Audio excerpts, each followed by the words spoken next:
They're very entertaining here. Yeah.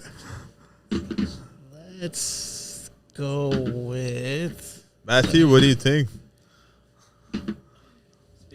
I think you want to take all so far. Yeah. Okay, this is sorry.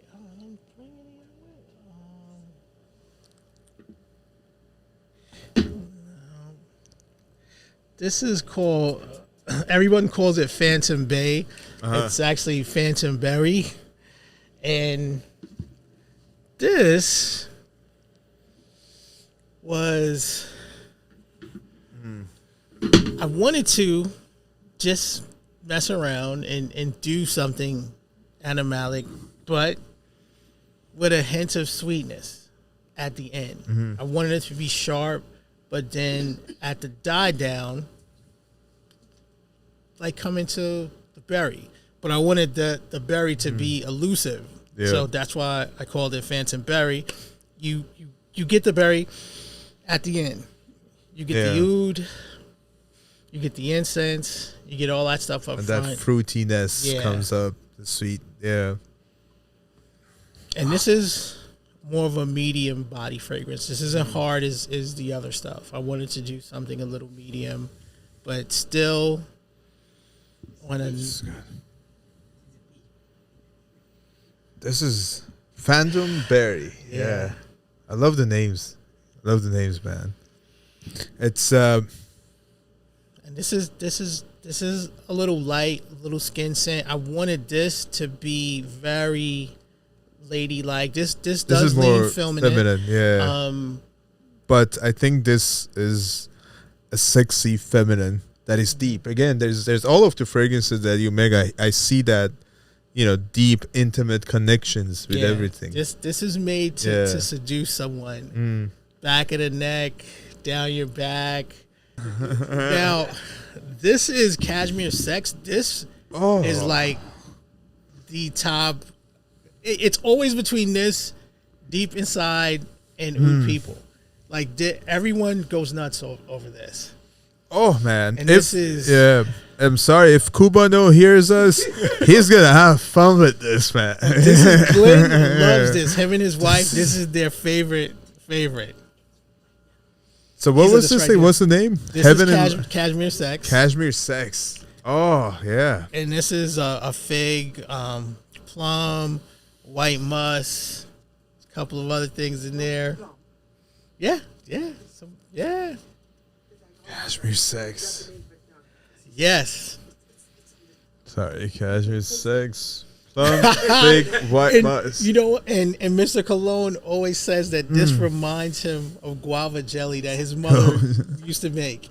And I was like, okay, I never had guava jelly, but he likens it to that. Yeah.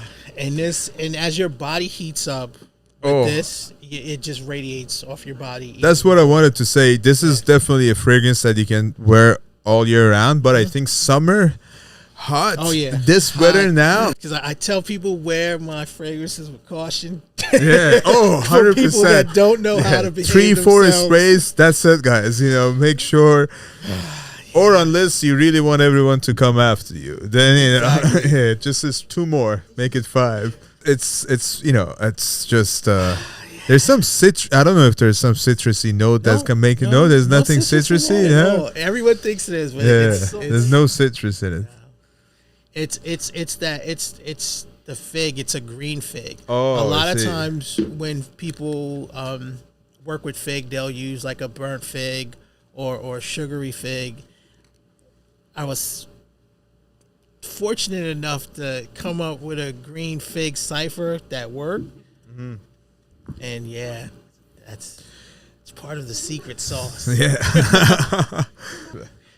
Okay, let's keep it. Well, so far I can tell everyone, if you guys are listening and then you gotta watch this, if you want to have fun, if you want to get entertained, you can buy all of them. And yes, please do. And then I tell you this, you're not gonna regret any of them. Yeah, I don't think so. Yeah. Okay, so this is very, very special. And what's the name of this? This is Amorous. I smell absinthe in it. He's like, I gotta go now. It's enough. This is. Oh man. And this is for me all the good times, happy times. This, you know? Exactly. Yeah. Cannot wait. You cannot, or you can. I mean, What I you feel. can. Yeah.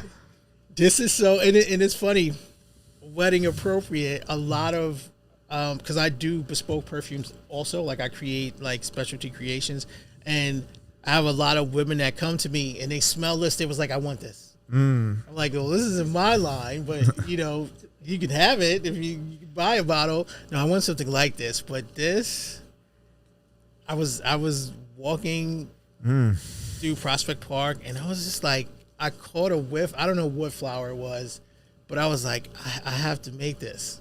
And I went home, and I was like, this is close enough. And you know, this worked. I mean, I do sketches, which are written formulations before I start to do my ciphers, and I just went through so many flowers, and then the beauty of a wild orchid flower, phenomenal. And when you add some sweetness to it, and you really bring out that depth, and again for me, it's a lot about depth, and yeah. Wow, man. That just came through. I mean, it's when I try first the initial spray, it reminded me of a little bit of absinthe, the real absinthe that you get in Netherlands and stuff. And you know, which I used to have fun with that drink, but you know, not anymore. But then, yeah, but because it was, you know, yeah, maybe it was a heavy drink, but I had fun with it. I don't know why, but then I can see that. Can I see the notes again on this? Vanilla, amber, lotus, wild. Because absinthe, it has some herbs, that floral notes in it. But this wild orchid that it comes up, lotus, vanilla, amber, man, I mean. And you're going to, and the orchid stays. That top note, that just stays with you. And when it dies down into that white oud, just beautiful. And this is called ambiguous. This is a very funny story with this ambiguous one. Yeah. And ambiguous is I met a trans individual that became a really good friend of mine. Love this brother. Very, very good person. He was very much into weed. So one day he was smoking some weed, and I was like, geez, that is horrible but good at the same time. So I was like, I need to get this smell. So, you know, I went on a search for a really good cannabis oil. So I sourced it, and I was like, all right, this is a good base. And I was like, what can I do to make it more herbal and more seductive? Something, you know, again, deep, but a little fresh. I wanted it to be fresh, seductive, and deep. And I wanted this to be a spring summer something when I initially created this. And then, you know, that is where I got this. This is so oil cannabis. I see. Can you also mix that with consume it? Oh, no, you cannot consume that cannabis oil. It's actually after they have you know, taken all the THC out. It's just the leftover buds, and there's no, like, maybe a 0.5% left of THC, but you still get that fragrance from the bud. And, this is something that is there's a lot of, even though it's clean, it's nice, it's fresh, but I feel that mysterious part into it too. It's complex. There's that complexity about it. Yeah. And that's the thing too that I like to pride myself in my work in. Like, fragrances should be complex. Like, you shouldn't buy a $300 fragrance and you only get one note out of it. Like it should take you on a journey, and that's that's my thing. And it's for me is the more the more you smell it, the more you like it.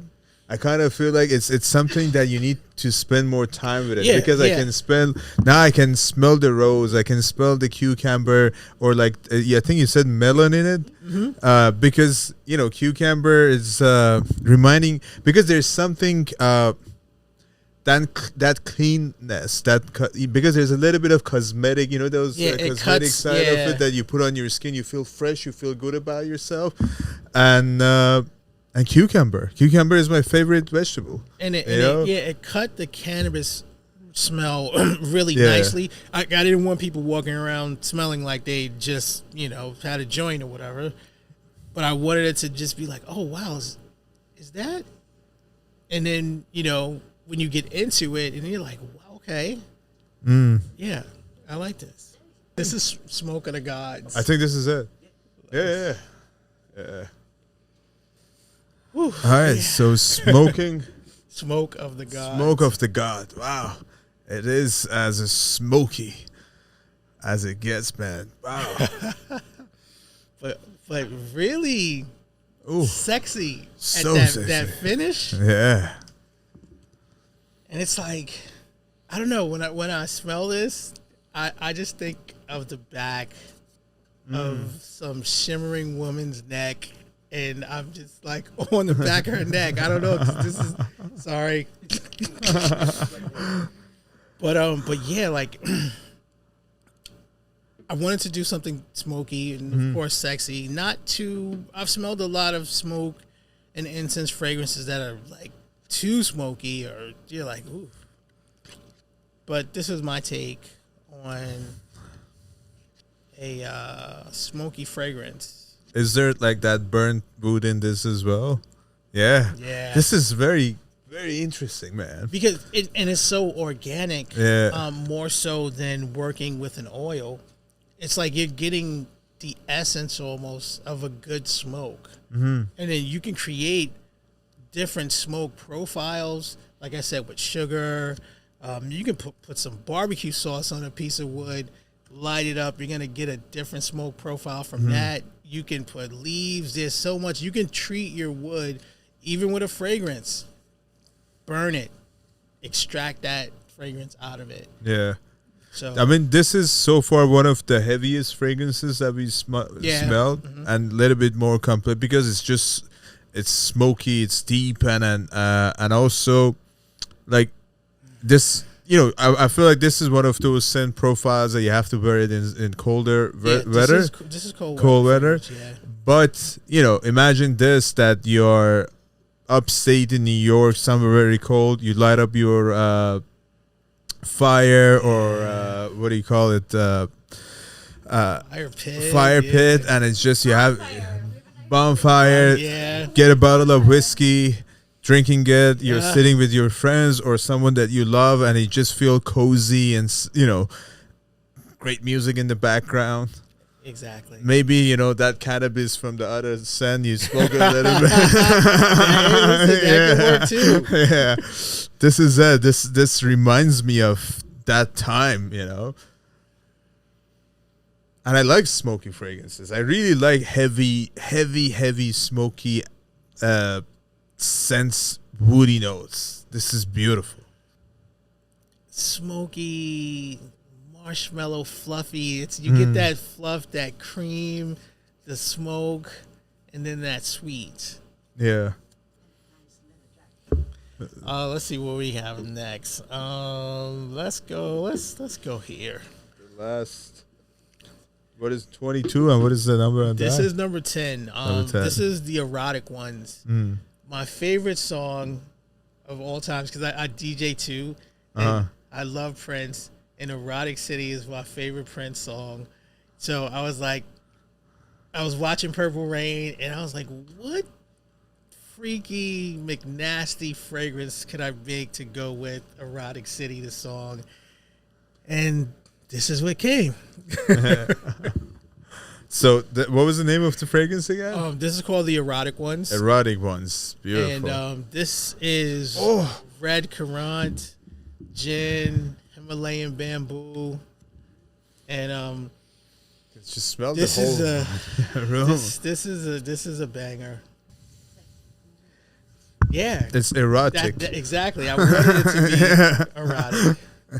You know, this is for me. It's what I can see it as like you're on a boat. It's a boat. There's a boat party, and you're on a boat. Boat leather party. Yeah, boat leather party, or a boat disco party. Yeah, you know, it's more disco than a leather for me. And you feel good. You're drinking on the boat. You're going around the city, which is a lot of now that summer. There's a lot of good boat parties coming up in New York City. You guys gonna see me there. Well, please call me. I will come too. Yeah, and this is a fun day fragrance. Yeah. Oh, there's something fruity in it too. I don't know.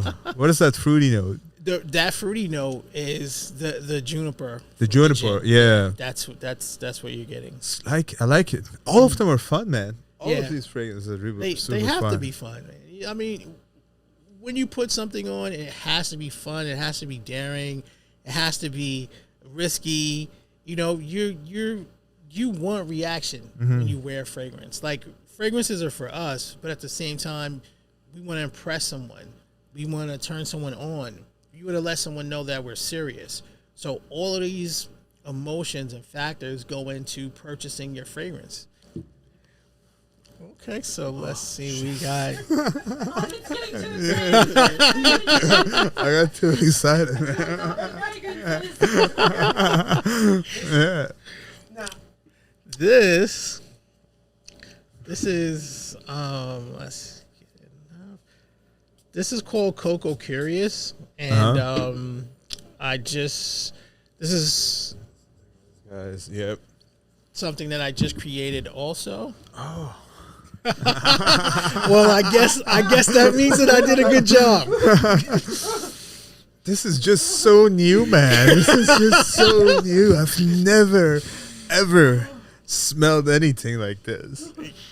Okay, this is good. I feel good about this. It's nice. It's Hawaii. It's Australia. It's somewhere very tropical.